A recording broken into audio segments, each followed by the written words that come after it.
สบายดีพี่น้องโอ้บ่เห็นกันโดดเนาะเบิ่งมื้อนี้สิพาพี่น้องไปยามเวียดยามมองนำด้วยพี่น้องเด้อว่ามันสิมาดหรือบ่มื้อนี้ก่อนมื้อทำมาแก้เหือนี่ก่อนคนหลายพี่น้องเอ้ยเนาะถือว่า3-4มื้อนี้เขาเอิ้นว่าก่อนน้ำเงียบเขาเจ้าอัดเคลื่อนเนาะเขากำลังปรับปรุงหยังสักอย่างนี่แหละแล้วก็น้ำนี่ก็แห้งได้แห้งหลายแล้วก็บ่ไหลเนาะพี่น้องเนาะก็อันน่ะพี่น้องเพิ่นก็ไหลมองอย่างหลายๆคนนั่นแหละพุ่นถ้าคุณมีจักลำมัน1 2 3 4 5มี6ลำพี่น้องเขาเรียนคิวกันลงมาแต่ว่าเฮามันบ่มีมองไหลน้ำพุ่นดอกแต่สิพาพี่น้องมีแต่มองย่างเนาะพาพี่น้องไปยามมองย่างกับรอบอันนี้เป็นวิดีโอยาวเด้อพี่น้องเด้อหาไปนำกันเลยปลาบ่ไก่ปานใดข้ามยอดไปนิดนึงก็ฮอดเลยพี่น้องอดเอามื้อเดียวเนาะว่าสิมานหรือบ่มื้อนี้ เมื่อวานมื้อซื่นนี้เขาเจ้าบอกว่าอ้ออาจารย์นี่เป็นหยังคือบ่มาเอาป่านำเขาว่าซั่นเขาไหลมอง8เซนปลาปากมีแต่ประมาณ3ตัวโลนี่แหละพี่น้องได้ปักหลายๆผู้ใดก็ได้ผู้ใด7โล8โลแต่ว่าข้าพเจ้าอันบ่ได้ไปเนาะบ่ได้มามันบ่ได้ไปเพราะว่าไปสวนก็เลยว่าบ่ได้นำพระเจ้าเนาะถ้าว่ามาบ่มีมองไหลกะปั่นนำพระเจ้าก็สิบ่ได้กินอยู่เบิ่งพี่น้องภาพบรรยากาศโอ้ยน้ำนี่นะปกติยามนี้มันใสเลยได้พี่น้องไอ้บุญท่าหลวงนะแต่ว่าปีนี้เขาจะว่าเพิ่นปรับปรุงว่าท่านปรับปรุงเคลื่อนอีกอย่างสักอย่างนะที่ได้น้ำนี่ขุ่นพี่น้องแต่ก็ถือว่าเป็นอันดีเนาะปกติยามนี้นี่มันก็แห้งซ้ำนี่แหละแต่ว่ามันจะบ่ขุ่นแล้วเขาจะป้อยแล้วเคลื่อนนะมันจะน้ำจะไหลแห้งแต่ว่าอันนี้มันกับบ่ไหลเนาะมันก็ซ้ำนี่แหละพอแต่เน่งเลยน้ำนี่นะพี่น้องเอ้ยปล่อยมองอยู่ว่าบ่อยากไปเบิ่งเฮาสิพาพี่น้องมาเบิ่งมองตัวนี้ก่อนว่ามันสิถึกป่าหรือบ่มองอันนี้มันมอง4เส้นติด12เนาะพี่น้องเนาะแต่ละมือก็พอได้ปิ้งมันย้อนอยู่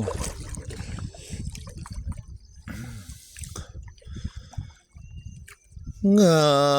มถาดหลวงยอดสูงเพียงเบกสมเป็นเมืองเอกงามทุกอย่างโอ้ทุกของสุดพันละนะมึงพี่น้องเราจะได้จักตูโอ้หมาในใครเด้กับโอ้เกาะเป็นเกาะเลยพี่น้องให้มองกระโดดหลายปีละ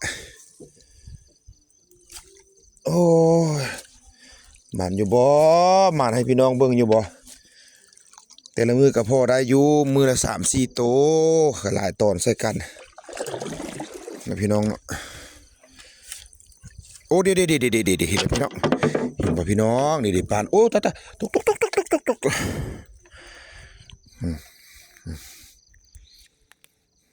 กแล้วจ้า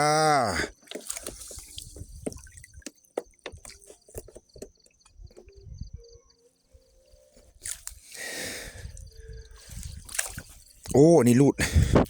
ต้องใส่ปลาน้อยก่อนมองพี่น้องป่านี่มันก็หู้ได้พี่น้องเลยขนาดใส่บนเก้าเรื่อยๆแล้วมันก็เบิดตอนได้ย้ายบนไม้เรื่อยๆแล้วก็หมุนมา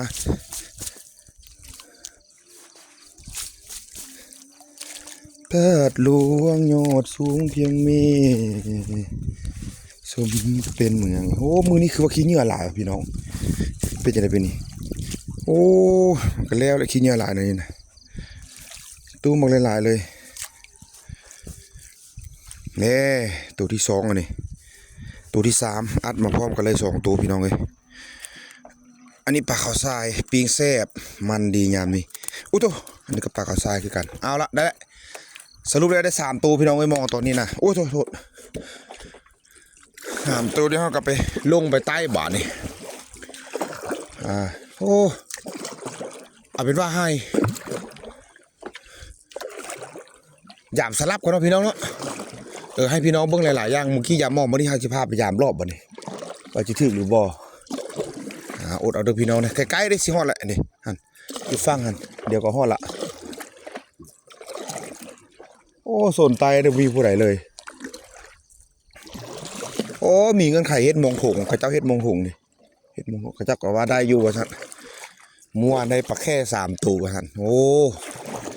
หักตัวโบใหญ่กว่าตัวโลปลาย2 โลนี่แหละเพิ่นว่าบ่ได้เฮ็ดดำเพิ่นเนาะพี่น้องเนาะมันได้ทุนเอาสูงนิดนึงและเปลี่ยนวิธีหากันผู้นึงเฮ็ดอันนึงผู้นึงก็เฮ็ดอีกอันนึงเนาะเฮ็ดคือการหลายแนวหลายมันยากยุ่งยากงามท่าหลวงยอดสูงเพียงเมฆเฮาก็ได้ใส่อุปกรณ์ช่วยคือเก่านี่แหละพี่น้องเนาะ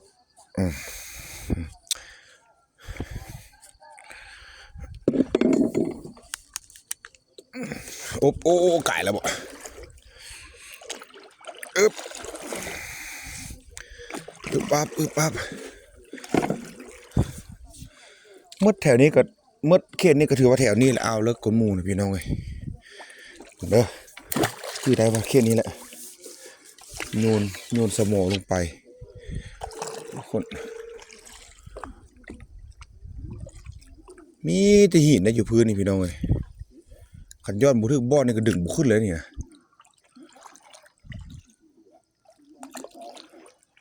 ฮะบุเห็นซ้ำบาดนี่พี่น้องเข้ามาในพี่นะพี่น้องเนาะเบิ้งหาไม้บ้างเด้อ1 2ปึ๊ดบาดนอกตรงนี้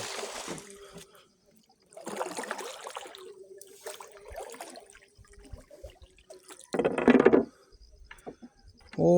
ทรายบ่ทันเข้ามาพี่น้องเอ้ยปกติมันมีทรายอันนี้หากระย้ายมาใส่ได้เหมือนนี่เนาะ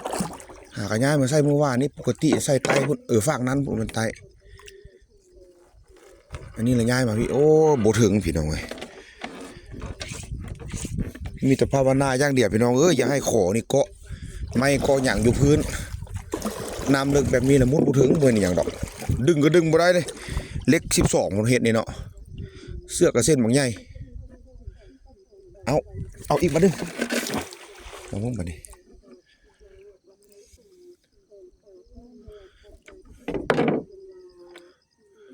ขันเป็นหินก้อนมนๆทางใครเนาะโอ้ได้แล้วติดแล้วพี่น้องอย่าให้เสียหน้าเสียตาเด้อให้พี่น้องเบิ่งเลยนะป่าคาร์ลอดมันเป็นยังไงพี่น้องเอ้ย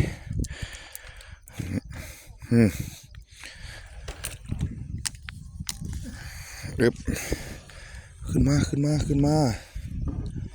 มาไหนได้แม่ปลานางปลาเพียปลาเครื่องไปทางไหนเบิดพี่น้องเอ้ย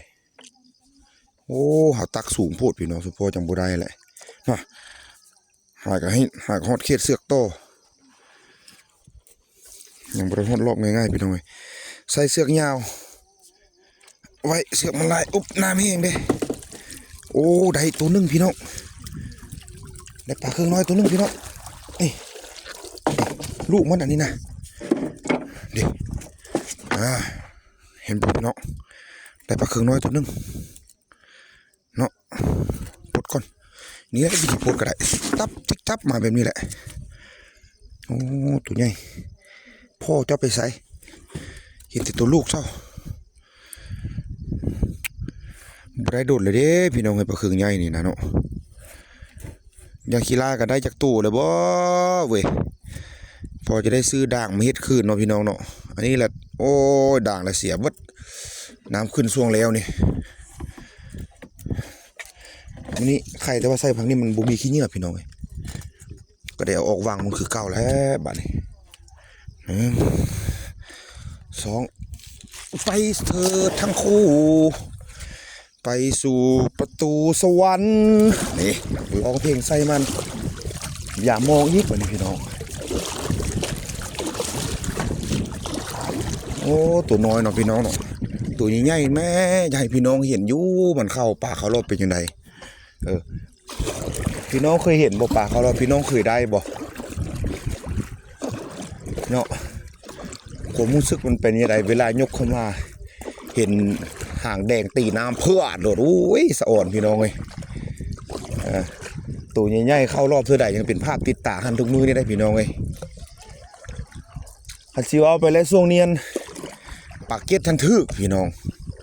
ก็น่าจะหลายคนได้เนาะประชาชนเขาแล้วปะหนังกันเพลงได้พี่น้องเลยเนาะระดับ180,000 200,000ปลาหนังนะปลาเครื่องบ่อหรือปลา ปลาแค่สินะปลาแค่เขาไปขายว่าโล180,000แต่ว่าปลาครึ่งนั้น200,000ปลาครึ่งนะเขากลับมาอันนี้มองสันซานอันนี้นะโบป่าตื่นใส่น้ำบนโอ้ไม่ย่างนี่พี่น้องอันนี้อันนี้มันปลาเนี่ยนะนี่เห็นบ่นี่เดี๋ยวจะเอาดึงให้พี่น้องเบิ่งเด้อเห็นบ่พี่น้องนี่ไม่ย่างอันนี้เห็นมองนี่ใส่มองคือกบ โอ้ยจะเป็นเจ้าบ้าเนาะพี่น้องเนาะโอ้ตายใส่มองคือกบก็มีบาดนี่สงสัยพออยู่ตะฟังอะไรเนาะคนมาอย่างเพื่อนก็เต้นลงมาเลยผู้ดีจังหวะเข้ากับมองเลยกบก็เอาพี่น้องเว้ยขึ้นไปเป็นป่านอย่างเกาะป่าอย่างเกาะป่าจ็อกเกอร์นะป่าโตเก็ตแข็งๆนะว่าให้ฟังเลยเมื่อวานมื้อซื่นนี่ลงมากมีผู้นึงเหรอใส่มองอันนี้แหละใส่มองกันเรียบน้ำนี่แหละป่าจ็อกเกอร์เข้าคือจะไม่มันมาเป็นฝูงเลยพี่น้องเว้ยประมาณ30ตัวนั่นแหละตัวโบใหญ่เลยตัวประมาณทราบเดี๋ยววะใหญ่กว่าปูมือนี่น้อยนึงนะป้อเหรอแล้วว่ามาเอาซอยแด้วสันมองถึงปากแค่ครับย่าก็เอาคือไปปิ้งแม่ว่าอย่างมันเนี่ยปิ้งแล้วก็ตำแจ่วใส่หอมป้อมจิ้มเผ็ดดิบใส่นี่แซ่บสำได้ไปเบิ่งโอ้ยเป็นป่าจกเกินคนว่าคนสร้างตัวกันครับเราก็คงว่าขวัญปากแค่แล้วว่ะซึ่งจากมวนดีว่าสันก็เลยว่าเอาไปกินเนาะข้าเจ้าเอาไปกินข้าเจ้าบ่ได้เอาอันนี้ถือว่าเป็นมองสุดท้ายเลยพี่น้องเนาะมองกับบุมีอะไรพี่น้องเอ้ยอันน่ะข้าเจ้าจัก1,200 ตอนปีนี้นะจักเป็นผู้ใดพันเนาะจักเป็นเหือห่างผู้ใดพันโอ้บุมีแล้วพี่น้องเอ้ยเนาะคือมันซอยร้อยงามแท้พี่น้องเอ้ยได้ปลา2-3 ตัวบอกมื้อนี้นะ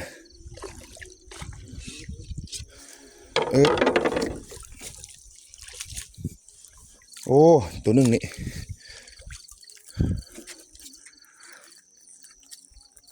ปุ๊ดโอ้เกือบบ่ทันพี่น้องไปเมื่อไปไหวพุทธปลาทุ่มมอนบักยาวๆพี่น้องเลยนี่อีกตัวหนึ่งพี่น้องเด้ปลาอย่างนี้เขาเรียกปลาเขาทรายตาปูปลากุ้มโอ้นี่บ่ได้นี่ปลาขะแยงตอนนี้ยุดเหงื่อนี่ปลาขะแยง1 โตบ่แม่นขี้โมมือละโตไข่ก้อนบ่ได้พี่น้องของเฮา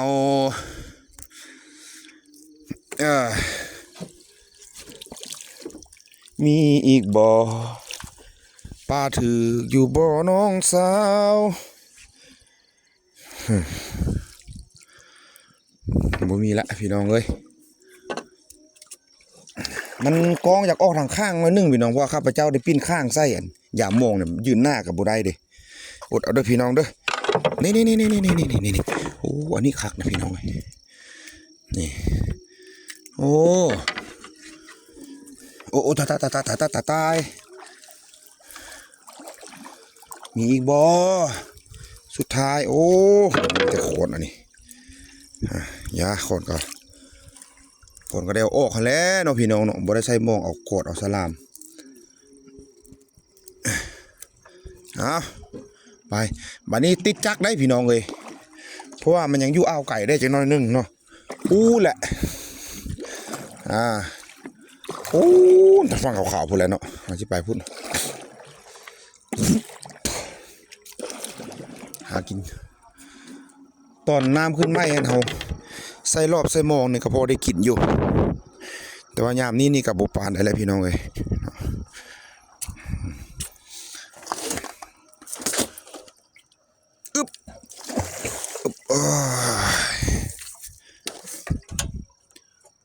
นองนึงเด้อพี่น้องเด้อ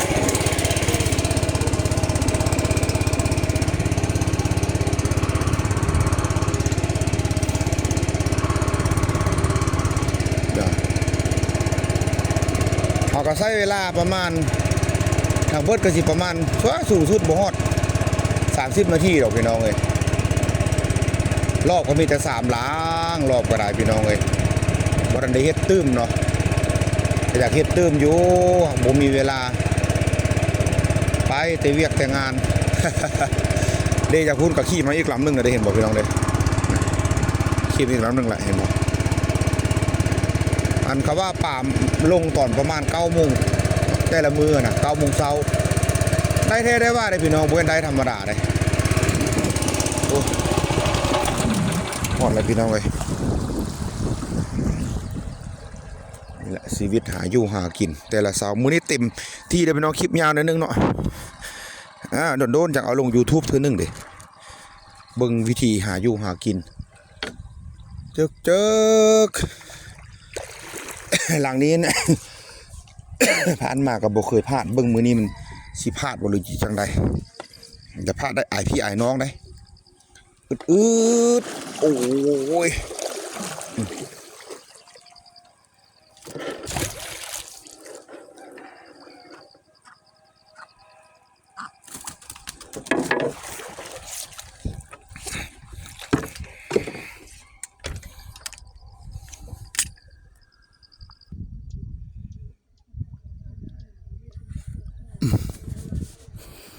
อ้าวยัง2 หลังสุดท้ายพี่น้องเดี๋ยวเราไปหยาดน้ำกันว่ามันสิมาหรือบ่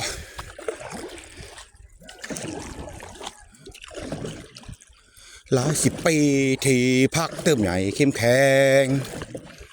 ใต้ทุ่งสีแดงแห่งไฟอิสระ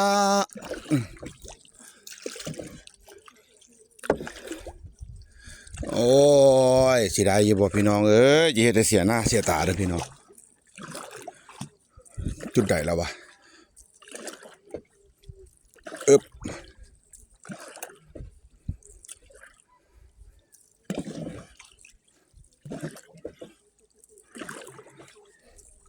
จุดนี้เนาะ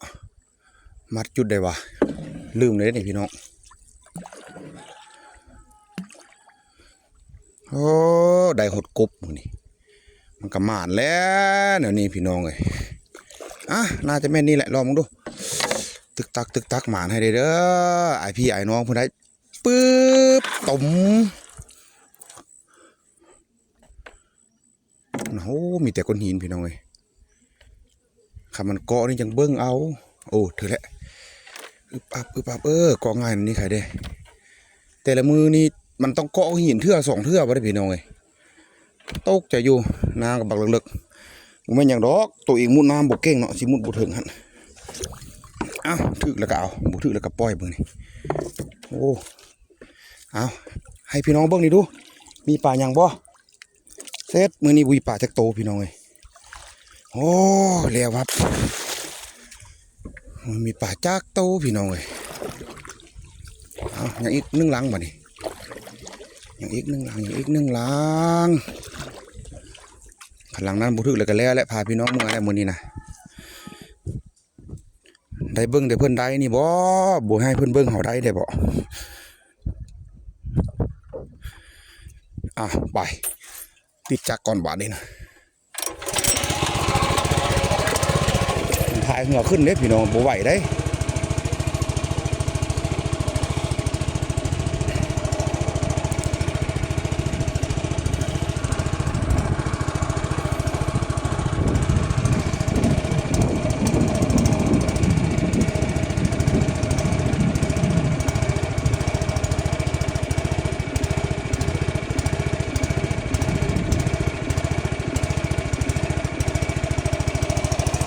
โอ้บอกว่าได้ปลาเครื่องน้อยตัวเดียวนี่วะปิดไข่แต่เหงื่อใหญ่ไตขั้นไปเลยพี่น้องเลยไตพื้นเหงื่อแล้วมันมื่น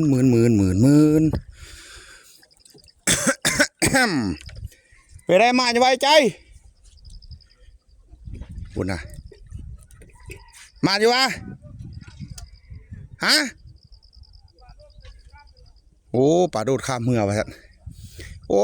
มันกล้าล่วงคองูเห่าขนาดเนาะสงสัยมันเห็นงูเห่าเป็นงูเขียวเลยฮะนะสงสัยมันเห็นงูเห่าเป็นงูพันเสือกเลยฮะนะ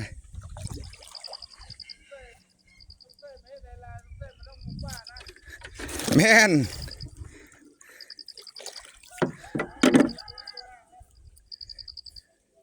ให้บ่หันถึกเลยโซนให้บ่หันเน่งล้านสิคล้องอยู่ไรคล้องมันกระตึกเลยเนาะเนี่ยอันนี้มันเน่งเป็นบ้านนะฮะน่ะกระตุกใหญ่พี่เลย